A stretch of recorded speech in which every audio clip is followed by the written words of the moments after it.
Assalamu alaikum, this is Maria Zulfikar welcoming you to the English news from Btv Chattogram. Let's begin with the top stories. European Union envoy expresses concern over delay of Rohingya repatriation, marking 9th year of influx in Bangladesh.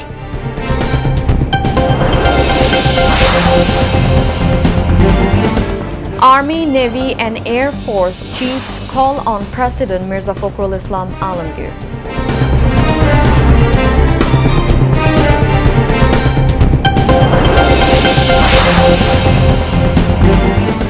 Information and Broadcasting Minister calls for social boycott of media outlets practicing intellectual fascism.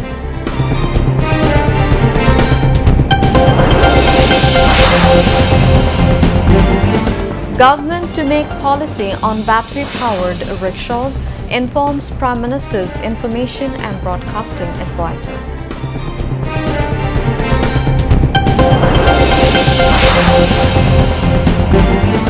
Five local government elections to be held by next July, says State Minister for Local Government.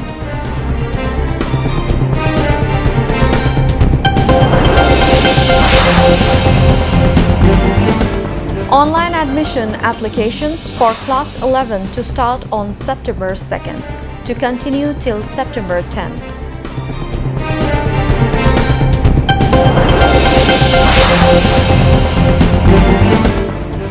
Tehran rejects U.S. attempt to isolate Iran with new economic sanctions.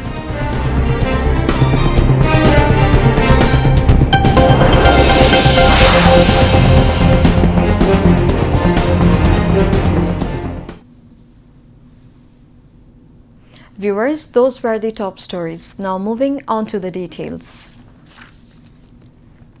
Today marks 9 years of the protracted Rohingya crisis as Rohingyas displaced from Myanmar's Rakhine state continue to take refuge in Bangladesh. On this day in August 2017, hundreds of thousands of Rohingyas fled to Bangladesh amid a military crackdown and violence in Myanmar and sought shelter in the country.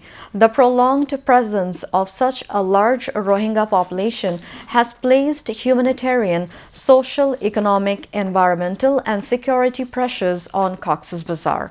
At the same time, the issue of their safe, voluntary and dignified repatriation remains unresolved. Concerns say that over time the Rohingya crisis has received less international attention than before. At the same time, funding for humanitarian assistance has been shrinking for various reasons. As a result, concerns have grown not only over food, healthcare, education, security and other basic services, but also over the future of the Rohingya population. Against this backdrop, they say it is essential to keep the crisis visible to the international community and strengthen collective efforts towards a sustainable solution. Meanwhile, European Union Ambassador Michael Miller emphasized that the European Union remains fully committed to securing a voluntary, safe and dignified repatriation for Rohingya refugees back to Myanmar. Speaking at the Meet the Ambassador program held at Dhaka University, the EU envoy highlighted the ongoing plight of the displaced population and reiterated the bloc's position on resolving the crisis. The head of the 27-nation delegation emphasized that the European Union remains committed to supporting a sustainable solution that ensures the voluntary, safe and dignified return of the Rohingyas to Myanmar. Addressing the socio-economic pressures placed on the host country, Ambassador Miller noted that the EU is actively delivering financial assistance to enhance the living standards of both the Rohingya refugees and the local Bangladeshi communities affected by the ongoing crisis. Chiefs of the Army, Navy and Air Force paid a courtesy call on President Mirza Fakhrul Islam Alamgir at Bongo Bhavan today.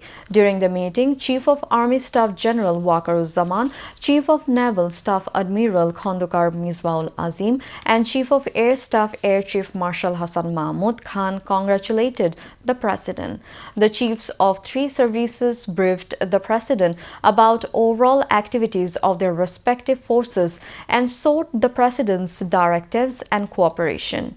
President Mirza Fakhrul Islam Alamgir expressed satisfaction over their activities and said the present government is working to turn the armed forces into a four-dimensional force through enhancing their capabilities.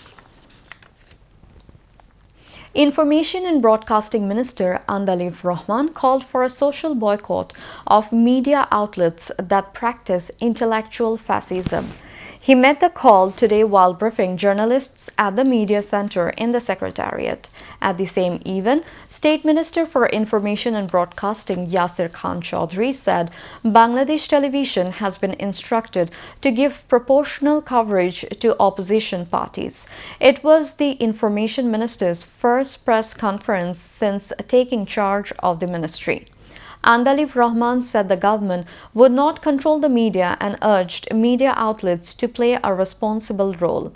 Yasir Khan Chaudhry said the government plans to bring positive changes to state-run media outlets. Prime Minister's advisor Dr. Zahidur Rahman, Information Secretary Mahbooba Farzana and Principal Information Officer Syed Abdul Ahmed were present at that time. The High Court postponed the verdict in the much-discussed rape and murder case of 8-year-old Asia in Magura. The court will deliver the verdict on 31st August. The High Court passed the order today following a petition by the state. A special High Court bench comprising Justice Bishmodev Chakraborty and Justice K.M. Rashiduzzaman Raja had fixed today for the verdict after hearing the death reference and appeal filed by accused Hitu Sheikh. The hearing in the case began on 11th August. Deputy Attorney General Imam Hussain Tariq represented the state, while state-appointed lawyer Hafizur Rahman Khan represented the accused. Asia was raped on the night of 5th March last year while visiting her sister's house in Magura town during the Ramadan holidays. Her sister's father-in-law Hitu Sheikh allegedly raped the child and then tried to kill her.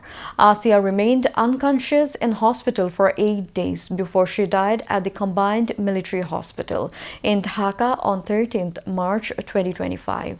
Later, her mother filed a case against 4 people, including Hitu Sheikh.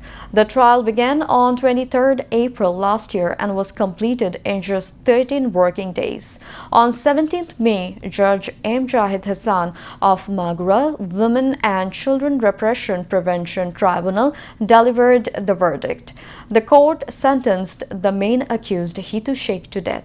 The other 3 accused, Asia's sister's husband Shojib Sheikh, her sister's brother-in-law and mother-in-law, are acquitted. The International Crimes Tribunal too has ordered 4 people, including 3 former and serving military officers, to be shown as arrested and sent to jail in a crimes against humanity case filed against 11 people over the 2018 killing of Ikramul Haq, the then ward councillor of Teknaf municipality in Cox's Bazar, in a crossfire incident. The 4 are Brigadier General Muhammad Mahbub Alam, Brigadier General Miftah Uddin Ahmed, Colonel Anwar Latif Khan, who is on pre-retirement leave, and former Cox's Bazar 4 constituency MP Abdur Rahman Bodi. They were brought before Tribunal 2 this morning to be formally shown as arrested, after which the tribunal ordered that all 4 be sent to jail. At the same time, the tribunal ordered the newspaper notices be published asking the remaining 7 accused, including ousted Prime Minister Sheikh Hasina, to surrender. The next proceedings in the case have been scheduled for September 7. On July 26, the court took cognizance of the formal charges in the case against Sheikh Hasina and the 10 other accused. At that time, Tribunal 2 had issued arrest warrants against 8 accused who were absconding and ordered that the 3 accused already in custody be produced before the tribunal.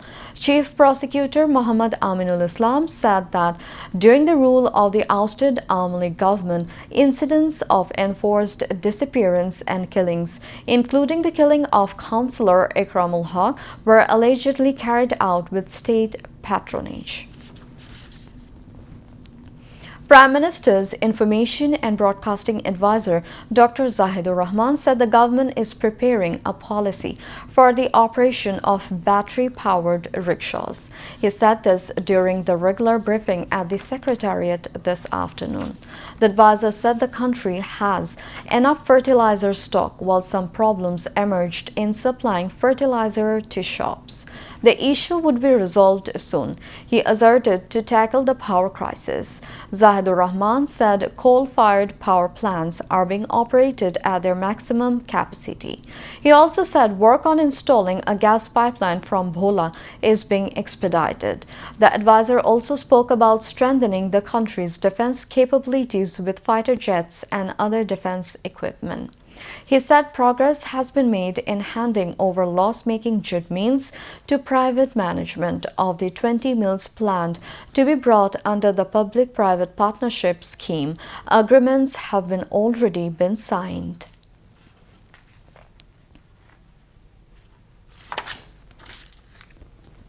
Local Government, Rural Development and Cooperative State Minister Mirsha Alam has said that elections to all union parishads, municipalities, upazila parishads, zila parishads and city corporations across the country will be held within the current fiscal year. He made the remarks while speaking to journalists after a courtesy meeting with Danish Ambassador to Bangladesh, Christian Briggs Muller, at the Secretariat today. The State Minister said a special allocation of 6,000 crore taka has been made in the national budget to ensure that these elections are conducted smoothly. He added that with the Prime Minister's approval, the ministry will meet with the Election Commission within the next week to discuss the overall arrangements for the elections. He said the Election Commission will determine the specific schedule and dates for the elections while the ministry is working to expedite the process. Regarding the Danish ambassador's courtesy meeting, the State Minister said Denmark would provide 4,500 crore taka in financial assistance to improve Dhaka's water supply system. Online applications for admission to Class 11 for the 2026-2027 academic year will open on September 2nd and run until September 10 at 8 p.m. According to the official admission policy released by the Secondary and Higher Education Division of the Ministry of Education.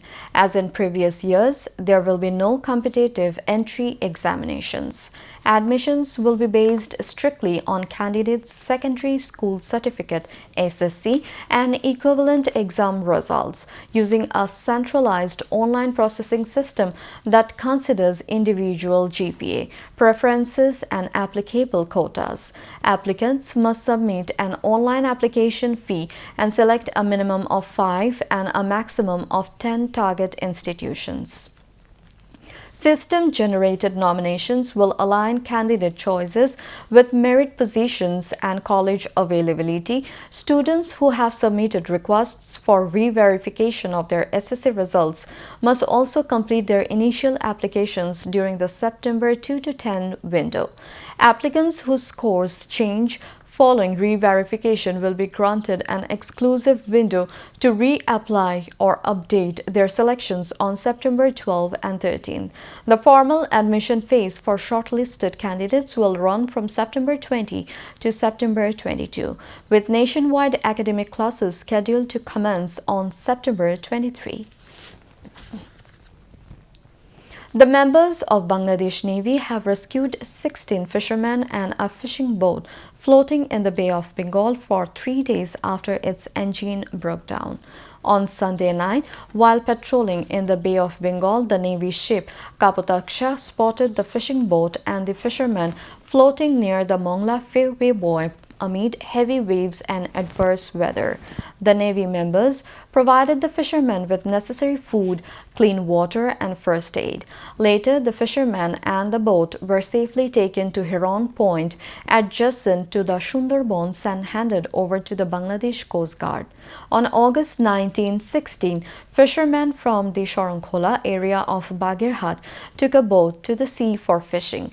2 days later, the boat's engine broke down and the fishermen were left adrift at sea for 3 days. 3,10,500 trees worth 2 crore 51,50,000 taka have been sold in the Chattogram Divisional Tree Fair, which has ended today. Divisional Commissioner Dr. Muhammad Ziauddin was the chief guest at the closing ceremony held at the city's Laldigi Moidan in the afternoon. Chattogram Deputy Commissioner Muhammad Zahidul Islam Mia presided over, while Forest Conservator of Chattogram Region Mihir Kumar Do, Director of Chattogram Forest Academy Muhammad Aminul Islam, Director of Wildlife Management and Nature Conservation Department Abu Nasir Muhammad Yasin Nawaz, Divisional Forest Officer Muhammad Ali, Dr. Abu Nasir Mohsin Hussain, Muhammad Hussain, Muhammad Sohel Rana, and M.A. Hassan, among others, addressed the occasion. The fortnight-long tree fair started on August 11. Bangladesh Jatiyo Party (BJP) exchanged views with journalists on free media, responsible journalism, and preventing misinformation in Chattogram. The meeting, organized by the district BJP at the Chattogram Press Club Auditorium on Monday, discussed media freedom, professional dignity, and journalistic ethics. Chattogram Press Club President Zahidul Karim Kochi, Chattogram Metropolitan Union of Journalists General Secretary Saleh Noman, and various media personnel, BJP's Chattogram District Convener SM Ikram Hussain, and other leaders were present at the meeting. Speakers at the meeting said independent and responsible media is one of the main foundations for ensuring the accountability of the state. At the same time, it is important to maintain professional ethics in journalism and information dissemination to prevent rumors, misinformation, and targeted propaganda. Now, international news.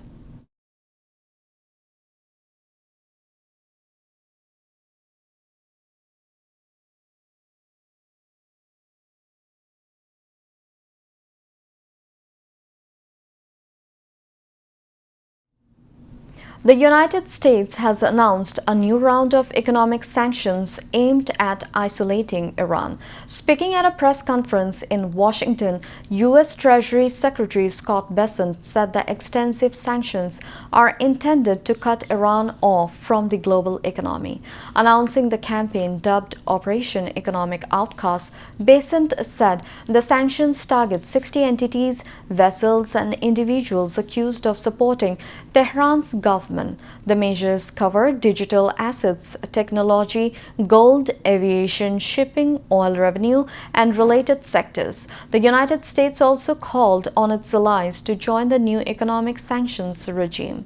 Iranian Finance Minister Ali Madani-Zadeh dismissed the initiative, saying Washington's latest effort would fail completely. He added that such sanctions are nothing new and that, as in the past, the U.S. campaign would ultimately be unsuccessful.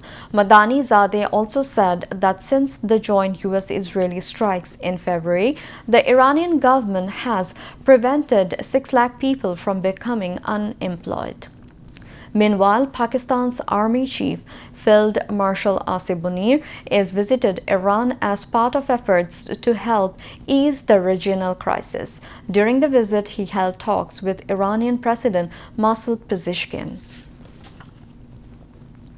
The administration of United States President Donald Trump has proposed a rule to formalize controversial fee for H-1B work visas to the U.S. and charge $103,265 for these visa applications going forward.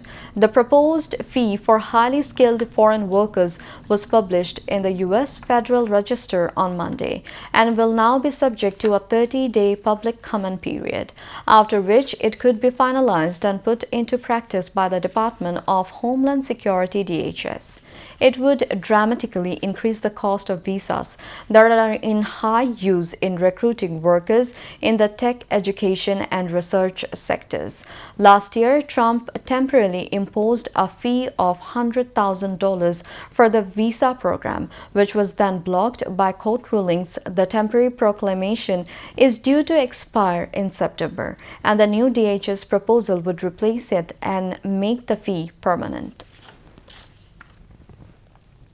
At least 40 people were killed after gang members attacked displaced persons sheltering inside a church outside Haiti's capital city, Port-au-Prince. The local mayor and the United Nations said Monday, "We have counted around 40 bodies. Searches are continuing. Some people are still missing," Kenskoff Mayor Monsieur John told the AFP news agency. Several of those killed on Sunday night had already fled violence earlier this year, Joe said. The bandits raided a displaced persons camp located in a church. They executed several people. There are fatalities and dozens of wounded. Some people were abducted by the criminals, Joe said. The UN said the attack had left at least 47 people dead and more than 22 injured, and warned that casualty estimates could still change.